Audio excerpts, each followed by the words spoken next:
Hey, what's up YouTube? This is CJ.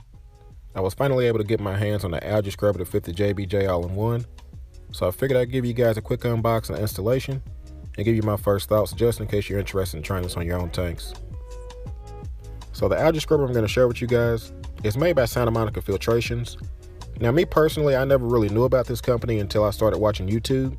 Specifically the LA Fish guy, he would always talk about these hang-on glass or hog algae scrubbers, so I figured I would check them out. So to my surprise, they actually had some that would fit all-in-one aquariums, even the JBJ. So I reached out to them and said, hey, could you send me one for a review? They agreed, and here we go. Instructions are pretty straightforward. You just drop it in your aquarium. But what I do like about it is they give you all the tips and tricks and details you need as far as maintenance in your algae scrubber. What to look for, what different things you shouldn't allow, and what things you should clean off. So, it's really informative, so I really appreciate that.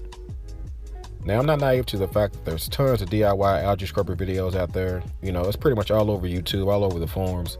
So if you wanted to make this yourself, you could, by all means, grab a box, grab some LEDs, throw it together.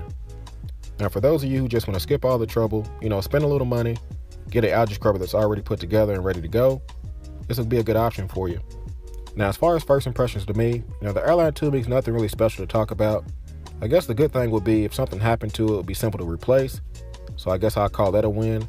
But when it comes to the box and the way it's constructed, the way they have it molded, how the LEDs mounted securely, the way they have everything kind of double epoxy and waterproof, really, really well made. So I don't think that's something I can really easily duplicate on my own, at least not without a lot of research and a lot of trouble, especially wiring LEDs and making sure everything's the right way.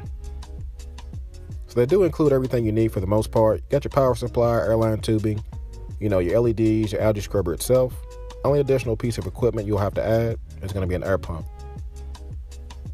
Now I did measure the rear compartment for the JBJ, and I found that the DROP.6 algae scrubber fits perfectly, and that's great for two reasons. Now the first reason being, I really feel like this is the recommended algae scrubber for my system. Keep in mind, you want to purchase it based off the export needs for your tank, not just the size of your tank or how big it is. So me personally, I'm basing it off my phosphates and my food intake per day in my system. And I feel like, either this or the DROP.6 would probably fit my needs perfectly. Now, the second reason for me, and I would say more importantly, I'm trying to see if I wasted money in the hobby. Keep in mind this algae scrubber is roughly $100. Sounds like a lot, but when I compare that to the cost of my mini reactor, which was roughly $110, and the Phosguard, polyfilter pads, all those medias that have to keep being replaced, it really adds up to be about the same. So if this algae scrubber does what it says, I may have changed my thoughts as far as where money should be spent in this hobby. Now, installation, pretty straightforward, just as the name suggests. It's a drop algae scrubber. You just drop it in, wherever you want, in your main display, in your refugium. Of course, me, I like to put everything in the back where it's out of sight, and it goes right to work. Now, there is two things I want to mention to you guys. When you install this, you can't just drop it to the bottom of the tank and just roll with it. You have to leave a gap or a space to allow water to be drawn into the unit itself. And then you got to keep in mind the bubbles. They're going to escape the top, so if you're concerned with that showing in your tank, it's better to move the unit towards the top of the water just to where it breaks the surface and it stops the bubbles. So as you can tell in the back of my compartment, I did that, no bubbles, nothing going in my tank, everything's good to go. Now I also want to mention the LEDs to you guys. Of course when I seen this unit only had one, I was like, is that going to work out until I plugged it up? That damn thing is super bright. I have no doubts about that being able to grow algae. Of course time will tell, but first impressions are pretty good. Now I will mention that it is really bright and it will escape the unit itself. The holes along the bottom and top do let the light shine through, so if that's going to be an issue for you, you may want to plug it or cover it up or make some kind of modification for it. Now the only real concern I have for this is probably going to be when it comes to maintenance time. Of course, just opening the unit, pulling algae out, throwing it away will be fine. But in the event I have to take it to the sink, everything has to come with me. You really can't quick disconnect any of the power or the airline tubing. So that'd be a neat feature if they can add that in any future models. But other than that, a bucket by the tank with water, a toothbrush will probably be the solution that I'm going to use. I just want to make sure I mention that for anyone that, may be thinking about this as far as, food for thought. So for anyone new in the hobby that, don't know what an algae scrubber is or the reason for it, I've kind of skipped all of that at the beginning of this video. Let's take a second to talk about it. Now, coming from the freshwater world to salt, really changed my train of thought. I went from just letting my tank go on autopilot with water changes, never paying attention to it, to starting to really be concerned with importing and exporting, meaning what am I putting in my tank, how much am I feeding, and how am I getting it out of my tank? How am I removing those things, those nutrients, those, phosphates, those nitrates, all those things that, grow all the bad algae, cause you all kinds of issues in your systems.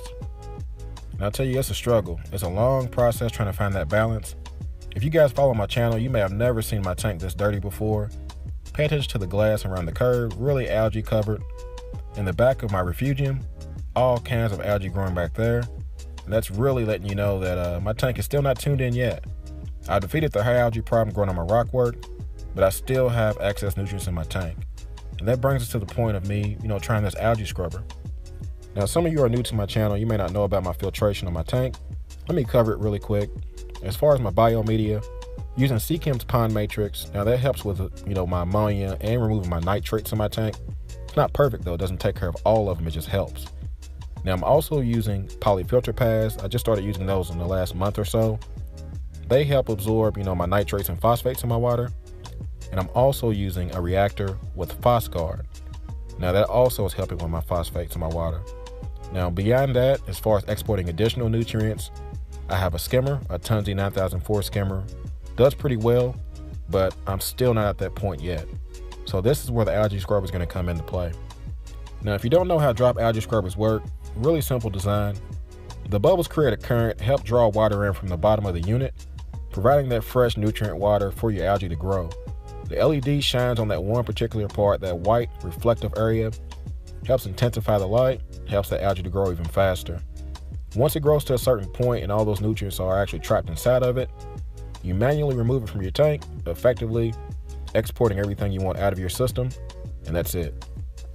Now the best part about this is self-renewing. It doesn't cost you anything extra. It just keeps growing. You harvest it every week or so, keep exporting nutrients, no extra money out of pocket. Now it's really similar to a refugium. If I was to have Cheeto and a light in the tank, peel the back off the JBJ, will be a similar result. So I guess it will be kind of the same either way. But in my opinion, I feel this is going to be a cleaner option for me, meaning it's self-enclosed in one box. Don't have to worry about any Cheeto escaping and clogging any of my pumps. Don't have to worry about detritus getting trapped in there. If anything happens, I can just simply remove it. No problem at all. So, I think there's benefits to both. But in my opinion, I'd rather try this for two reasons. One, it's cleaner. Second reason, don't see a lot of people using the algae scrubbers on nano tanks. So, I'm all about trying to document new things in the hobby and trying to give you guys, food for thought. So as far as the immediate future goes, definitely going to get my hands in the tank, get this algae off the glass, move a few corals around because I'm still not happy with a few things, and then get you guys another update. And as far as the algae scrubber goes, going to give it a week or so to break in, and then we're going to start documenting it. I really want to keep track of my parameters and how much it's going to change my nitrates and my phosphates, and to see if it improves my tank health overall. So other than that, hopefully you guys enjoy this vid. Definitely like, comment, subscribe. You guys do what y'all do. Y'all be easy.